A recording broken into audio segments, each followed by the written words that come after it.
Dialogue చెప్పు ఒకసారి మళ్ళీ ఏమన్నాడు మళ్ళా చెప్పమా పూర్తి డైలాగ్ చెప్పాలా పూర్తి డైలాగ్ చెప్పది ఏంది మళ్ళీ కొంచెం మైక్ తీసుకొని చెప్పు బాగా బాగా వినపడుతుంది నాకు ఏం జాతరలో మళ్ళీ చెప్పు గంగమ్మ జాతరలో పొట్టేళ్ళ తలకాయలు కోసినట్టు రప్ప రప్ప రప్ప రప్ప ఏంది రపా రప రపా రప నరికేస్తాం అదే ఒక పోస్టరా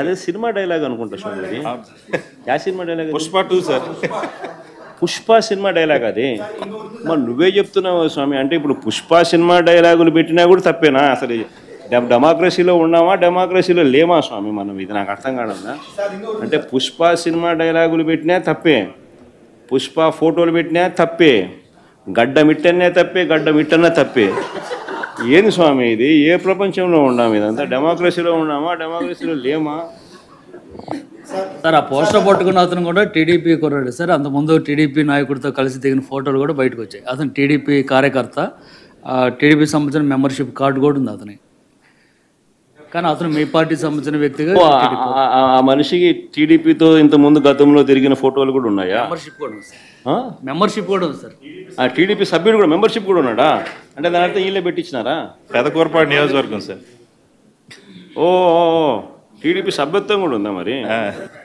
మనది బాగా చూడండి అబ్బా అయితే సభ్యత్వం కూడా ఉందంట మళ్ళీ ఏదైతేనేం లే పాపం మనం అయినా కానీ ఏదో మారినాడు అనుకుందాంలే సంతోషపడదాం సార్ ఇందాక మీరు ఒక జియో ఎక్స్ప్లెయిన్ చేశారు టీడీపీ సింపతైజర్ కూడా చంద్రబాబు నాయుడు మీద కోపంతో మారినాడు అని చెప్పి సంతోషపడదాం మారి టీడీపీని రపా కోసేస్తానని కూడా అంటున్నాడని కూడా సంతోషపడదాం నిజంగానే బాధ ఉంటుందేమో కదా వాళ్ళకు కూడా అన్ని పథకాలు ఎగరగొడుతూ ఉన్నాడు అన్ని అబద్ధాలు అయిపోయినాయి ఫీజు రీయింబర్స్మెంట్ లేవు ఆరోగ్యశ్రీ లేదు రైతులకు పెట్టుబడి సహాయం రావడం లేదు పెట్టుబడి గిట్టుబాటు ధరలు రావడం లేదు మరో పక్క అబద్ధాలు మోసాలతో సూపర్ 6లు లేవు సూపర్ 7లు లేవు మరి ఆయన బతుకులు చిన్నాభిన్నం అయిపోయిన పరిస్థితుల్లో ఆయనలో మార్పు వచ్చిందేమో వచ్చి ఆయన కూడా టీడీపీ యాక్టివ్ మెంబర్ అయినా కూడా వైసీపీలోకి తాను చేరి టీడీపీ వాళ్ళ ఫోటోను టీడీపీ వాళ్ళ మీద ఆయన ఆక్రోశం చూపిస్తూ ఏమన్నాడు ఏ జాతరలో గంగమ్మ జాతరలో పొట్టేళ్ళు తలలు నరికినట్టు రపా అని నరుకుతానని చెప్పి ఆయన అంటానంటే దాని అర్థమైంది మరి చంద్రబాబు నాయుడు అనే వ్యక్తి ఇంత మోసం చేస్తూ ఉన్నాడు కాబట్టి ప్రజలు అంత కోపాన్ని చూపిస్తూ ఉన్నారు అందులో వాళ్ళ కార్యకర్తనే వాళ్ళ నుంచి మారి వైసీపీలోకి వైసీపీ కార్యక్రమంలో పాలు పంచుకొని మన అభిమానస్తుడై నెక్స్ట్ టీడీపీ ప్రభుత్వంలో టీడీపీ వాళ్ళను రపా ఏం జాతరలోది గంగమ్మ జాతరలో ఏం పొట్టేలు తల నరికినట్ట రపా నరుకుతాను మంచిది కదా that is what I'm saying చంపేస్తే కూడా సినిమాలో చూపిస్తారు కదా సినిమాలో మనుషులు చంపుతారు కదా చంపితే తప్పేటి మీరు చెప్పండి నాకు నేను అడిగా క్వశ్చన్ అంటే ఇంక ఏంటి నేను రేపు చేసినా చంపలేదు తప్పలేదు మా బాబాయిని లేపేసినా తప్పులేదు నువ్వు అడగడానికి అంటే ఎక్కడికి పోతున్నా మనం నేను ఏమైనా చేస్తా మీరు అడగకూడదంటే దాన్ని ఏమనాలండి అలాంటి మానసిక స్థితి నుంచి రాష్ట్రాన్ని కాపాడుకోవాల్సిన బాధ్యత మనకు లేదా ఎవరు ఇది నేను ఎందుకే మీకు ఒక మాట చెప్పాను విచిత్రమైనటువంటి మనస్తత్వాలు ఉండే వ్యక్తులు మారిగా ఉంటారు ఎవరన్నా మాట్లాడతారా పోలీసులు తిడతారా పబ్లిక్ని తిడతారా మనం చెప్పి మీరు నరికేండ్రా పోయేసని చెప్తారా మీరు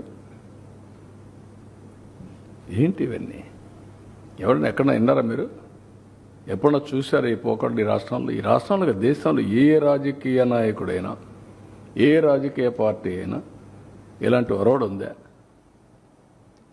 చంపేయండి పొడి చేయండి లేదంటే ప్లే కార్డ్స్ పెట్టుకొని వచ్చి డెమాన్స్ట్రేట్ చేసి ఆనందపడిపోవడం ఎక్కడికి పోతున్నాం దాన్ని చూసి ఏం నేర్పిస్తున్నాం మన సమాజంలో చాలా ప్రమాదం ఇవన్నీ నిన్న ఏంటండి నిన్న 1 ఇయర్ ముందు చనిపోయాడు.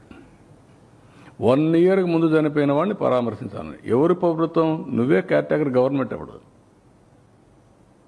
రిజల్ట్స్ వచ్చాయి. నేను ప్రమాణ స్వీకారం చేసి 12వ తారీఖున, నా గవర్నమెంట్ ఫామ్ చేసి 12వ తారీఖు తర్వాత. ఎప్పుడు చనిపోయాడు? నువ్వు ఉన్నప్పుడే. అంటే కనీసం అలాంటిది 1 ఇయర్ తర్వాత పోయి నువ్వు దాన్ని ఒక ఇష్యూ చేయాలంటే నీ వెహికల్స్ కొట్టి ఒకడు చనిపోతే పరామర్శించరా మీరు? ఒకరు ఫస్ట్, ఇంకొకరు నెక్స్ట్. కనీసం పరామర్శించారా? చూడరా వాళ్ళని? మనిషి ప్రాణానికి విలువ లేదా? బెట్టింగ్ ప్రాణానికి ఉన్నటువంటి విలువ మీరు చంపిన వాళ్ళకి లేదా? వాళ్ళ ప్రాణం కాదా? వాళ్ళ మనుషులు కాదా? ఏ విధంగా అర్థం చేసుకోవాలి? నేను ఎప్పుడూ హుందాగా ఉంటామని రౌడీలు కూడా ప్రోత్సహించారనుకో, నేను అసమర్థుడు అవుతా.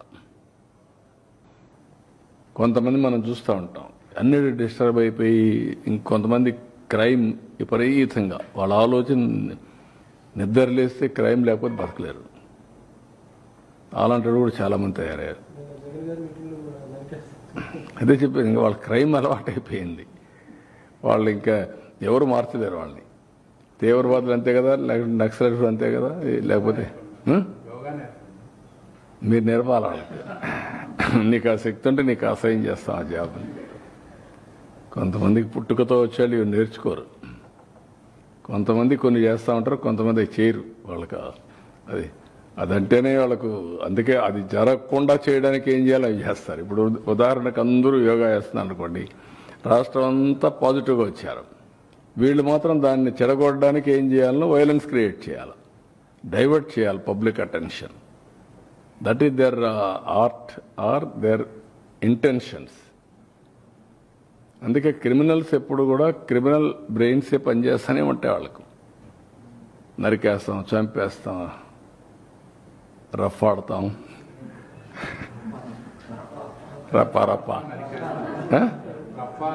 రఫా నరికేస్తాం, లేదంటే గంగ జాతరలో బలి ఇచ్చేస్తాం.